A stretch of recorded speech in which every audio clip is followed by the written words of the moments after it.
Hey everyone, welcome. I'm Naomi, and today I want to talk about pigeon pose.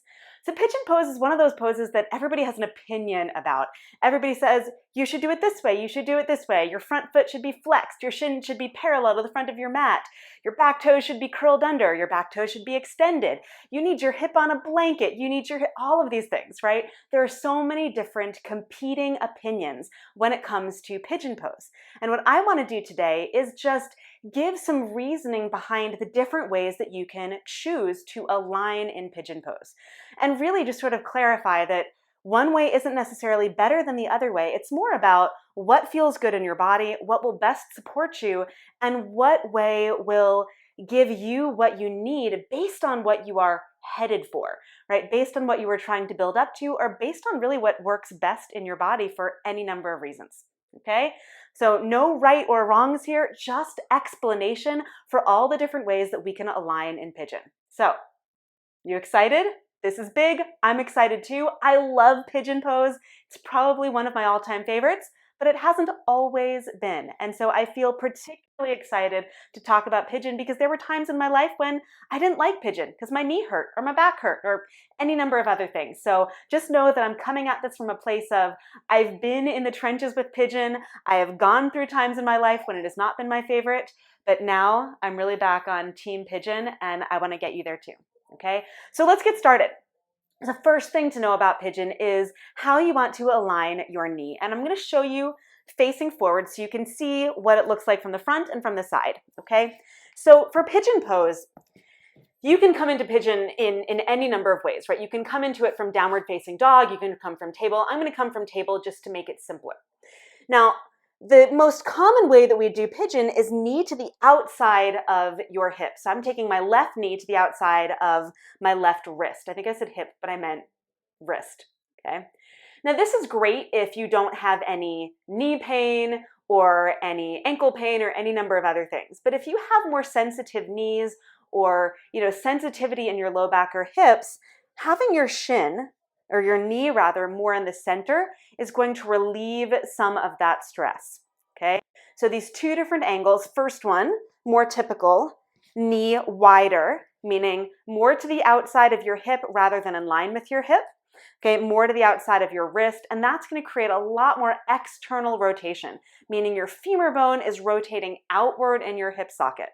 Bringing your knee a little bit more forward, okay, that is going to decrease what your hip has to do, less external rotation, less pressure, okay, but also less hip opening, for lack of a better term, okay? Now I'm gonna show from the side, okay, same thing from the side. Okay, so knee to the outside of my wrist and my hip from the side. It's a little bit hard to tell what that looks like on the side, that's why I'm doing it forward too, but knee more to the center is here, okay? Can you see the difference between there and there? Again, it's a little bit tricky to see from the side. That's why I think pigeon from the front is going to be a little bit better. Knee more in line with my hip. Knee more to the outside of my hip and wrist, okay? So that's your basic position for where your knee is placed, okay? Now, the reason that it's really important to think about where your knee is placed is that then impacts how your shin is placed and also how you align your foot with your shin. Okay, so let's talk about shin alignment. One of the ways that we tend to be taught pigeon is that you want your shin parallel to the front edge of your mat. And there isn't anything inherently wrong with that. Okay, so what that looks like from the front is this. Okay, I'm gonna roll up my pants so you can see more clearly. That is shin parallel to the front, okay, or in this case, the side of my mat. Okay, parallel. Now, if my shin is parallel, I want my foot to be flexed, right? I want my foot to look like I'm standing on it. Okay, the reason I want my foot to look like I'm standing on it is that because of the angle of my shin to knee, I have to push out really powerfully through my foot. If my foot is extended there, there's going to be a little bit more rotation of my knee. Now, it's not necessarily going to hurt me, injure me, but I can feel that rotation and it doesn't feel great. Okay, for me, it might feel fine for you. But typically, if my shin is parallel to the front of my mat, then I am going to want to press out. I'm going to want my foot, okay, and I'll turn just a little bit to the side, a little bit of breakdancing going on here, right? See the shape of my foot. I'll go to the other side. might be a little bit more clear. This is what it looks like, only my leg is down, okay? And you can't see it from that side. Okay, so that's the way it tends to be taught, is shin parallel. Here's the deal though, shin parallel to the front of your mat asks for an extreme, and maybe not excessive, but a huge external rotation on your hip. Okay, think of it this way, like if you were standing, right, what it looks like is this, only up here. Okay, I'm gonna turn to the side, right? That is like what your pigeon looks like if your shin is parallel. So it's asking a lot of that front leg and of your back leg. It's increasing also the tilt of your pelvis. So for most of us, first pigeon in, we're not really going to be able to get to shin parallel to the front of the mat easily. Some people absolutely will, but most people won't. For most of us, right, what you're going to aim for is more shin on the diagonal. Okay, so what that looks like is this. I'm going to do my other leg. rolling up these pants. I wore these pants for a reason, okay, because they roll very well. So shin on the diagonal. Okay, see how my shin is on the diagonal here rather than parallel? Shin on the diagonal.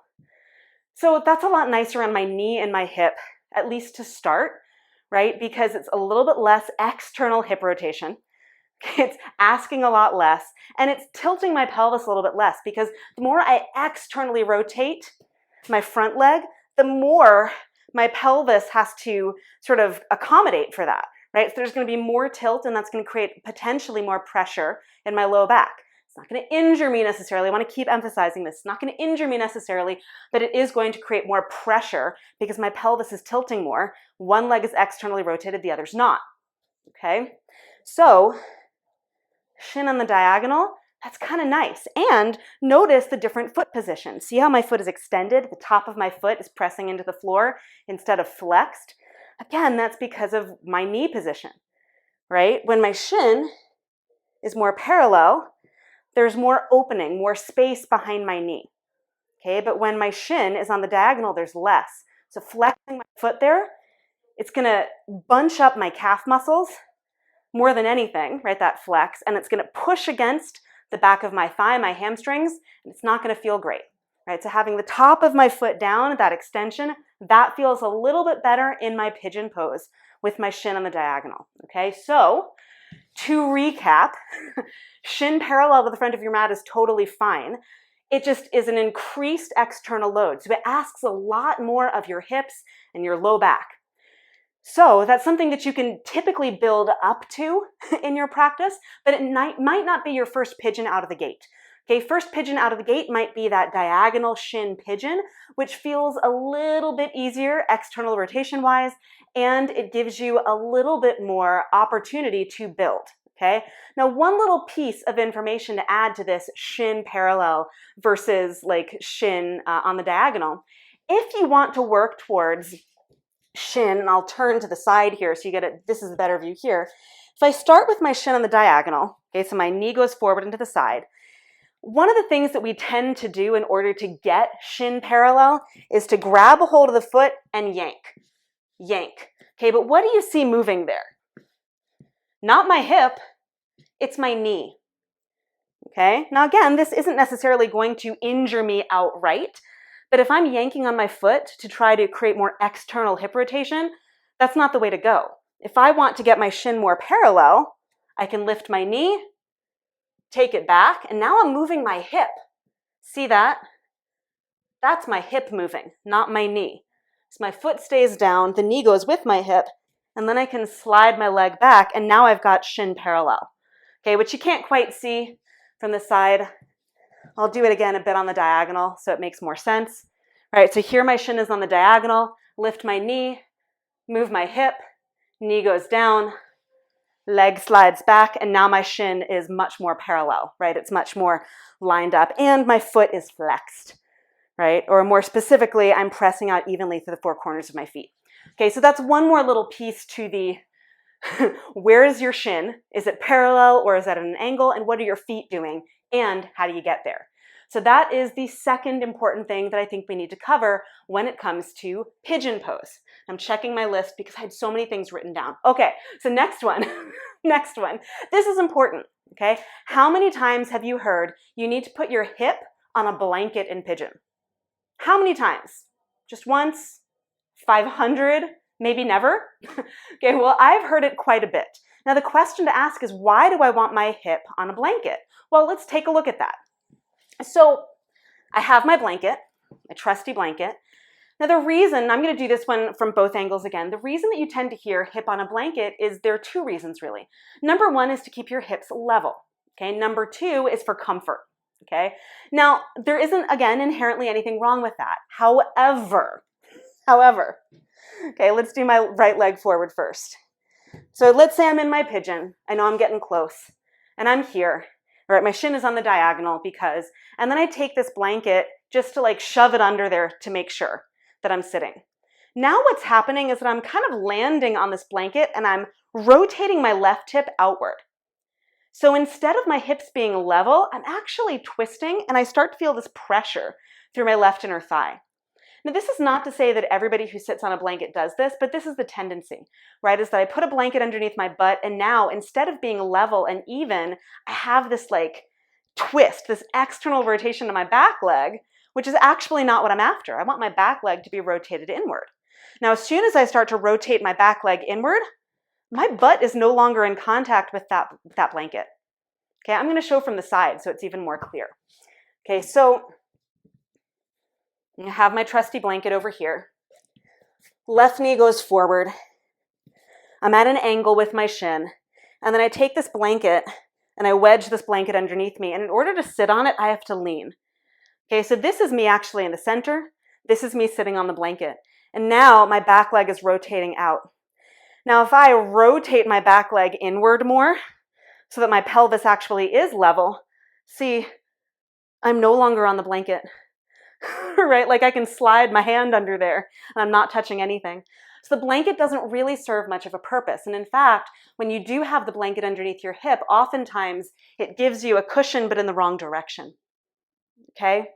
Now, are there times where the blanket underneath your hip might be useful? Sure. I've heard some people say that it takes pressure off of their knee. So some people who have knee pain in pigeon find that the blanket gives them relief. I've seen a lot of people do it in this forward bend version of pigeon. But again, in this forward bend version, as soon as I fold forward, my butt is no longer in contact with the blanket. So for me personally, I don't really feel much of anything here and I don't feel anything supportive from the blanket.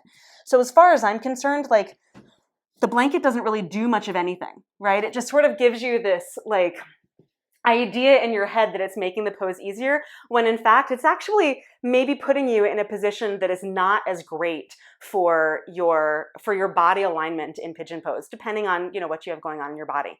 So for me personally, I'm sort of anti-blanket unless you have knee pain, and the blanket in that case can sometimes elevate your hips enough to give you space for your front knee, but otherwise, my feeling is the blanket probably doesn't do as much for you as you think it does. It's just a really nice, like cozy thing that that makes you feel like you're giving yourself support when you might not need it. So my recommendation is to try pigeon without the blanket and see, try it with the blanket and see, and just see like what it does, if anything. Like pay attention to it when you're trying it. Okay, so that's pigeon with or without a blanket, because that is a big one in pigeon. Okay, is to blanket or to not blanket. Okay.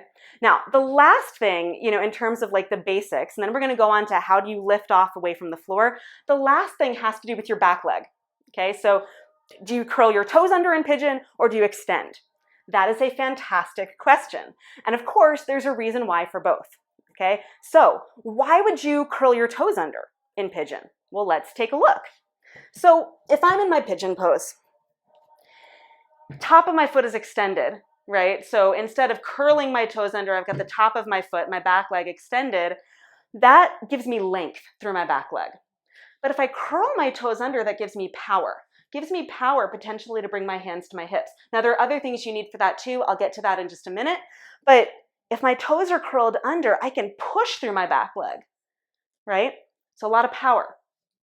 If the top of my foot is down, it lends itself a lot more to that forward bend version of pigeon. Okay, sometimes called pigeon prep. Okay, if my toes are curled under here, right, there's a lot more activity in my back leg that I maybe don't need when I'm trying to like rest and fold.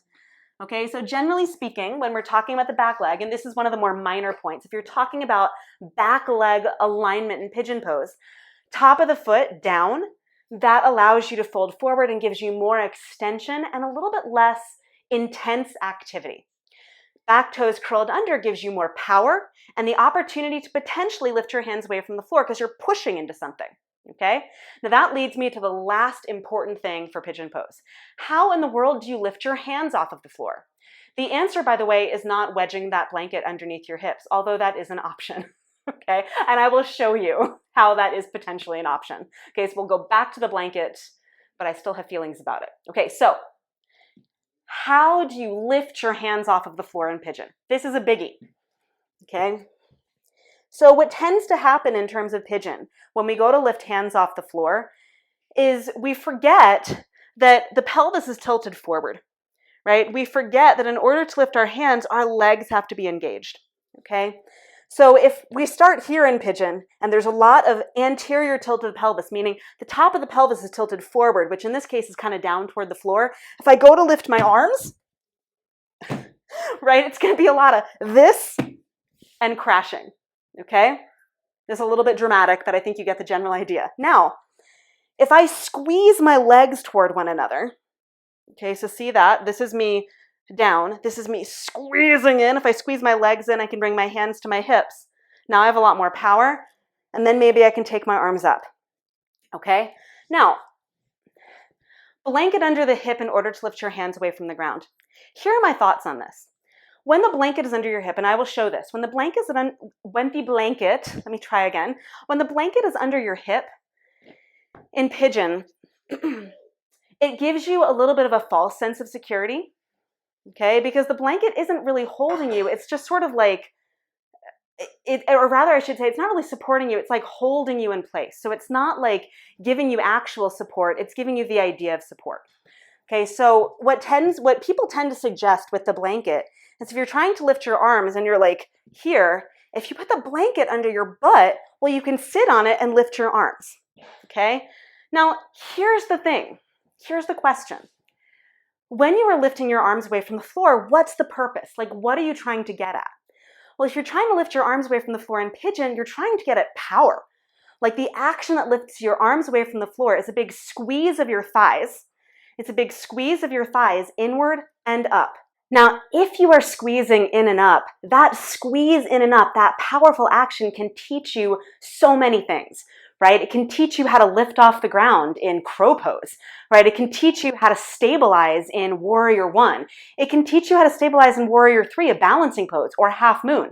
That squeezing in translates across lots of different poses, okay? So that's why having the blanket underneath your hip sort of takes away that action. And instead, if I have the blanket under my hip, when I go to lift my arms, what I get instead is more of a passive lift and a greater tilt of my low back. Okay, so if I'm here, right, I'm not squeezing, right, my pelvis, if you look, my pelvis is still considerably tilted forward. So even if I go to lift my arms here and I try to lean on that blanket for more support, what I get is a lot of shift to the side. So I'm going to turn around to the front so you can see here. Okay, so this is me more centered, but if I want to lift my arms and I'm relying on the blanket, I've got to lean.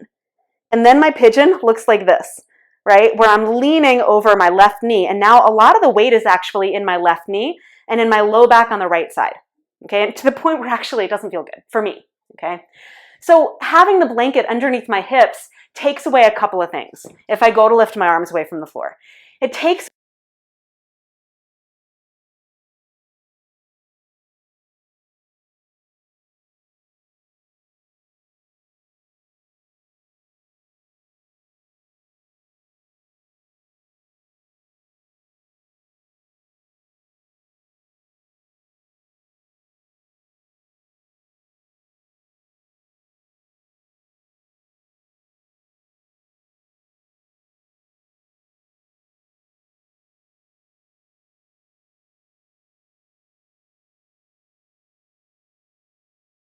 see, my pelvis is not here, right, like it was when I was sitting on the blanket, but I'm more upright.